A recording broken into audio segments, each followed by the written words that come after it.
வரலட்சுமி விரதம் உருவான கதை பண்டைய காலத்தில் மகத நாட்டின் குந்தினபுரம் நகரத்தில் சாருமதி என்ற பக்தி மிகுந்த சுமங்கலி வாழ்ந்து வந்தாள்.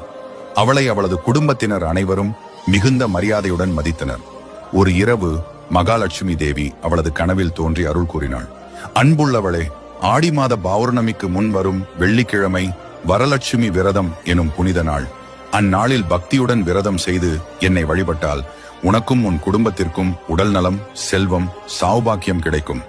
தேவியின் அருள்வாக்கை கேட்ட சாருமதி மறுநாள் வீட்டை தூய்மையாக்கி அழகிய கோலமிட்டு மஞ்சள் பூசப்பட்ட கலசத்தில் நாணயங்கள், மாங்கனி இலைகள், தேங்காய் வைத்து மகாலட்சுமியை அழைத்து பூஜை செய்தாள். பயிர்கள், இனிப்புகள், வடை, கோழுக்கட்டை போன்ற நிவேதனங்களை சமர்ப்பித்து பக்தியுடன் விரதம் மேற்கொண்டாள். அவளது பக்தியின் பலனாக குடும்பம் செழிப்பும் நிம்மதியும் அடைந்தது. இதை கண்ட பிற பெண்களும் அதே விரதத்தை அனுஷ்டித்து தேவியின் அருளை பெற்றனர். அந்த நாளிலிருந்து இன்று வரை ஆயிரக்கணக்கான திருமணமான பெண்கள் வரலட்சுமி விரதம் செய்து குடும்ப நலன், செல்வ வளம், நீண்ட ஆயுள் ஆகியவற்றை வேண்டி வருகின்றனர்.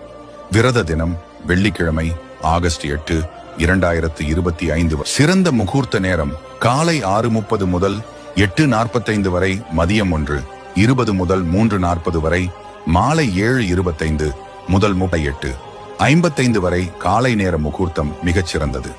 இந்த ஆண்டு மகாலட்சுமி தேவியின் அருளால் உங்கள் இல்லம் செழிப்பும் நன்மையும் நிரம்பட்டும்.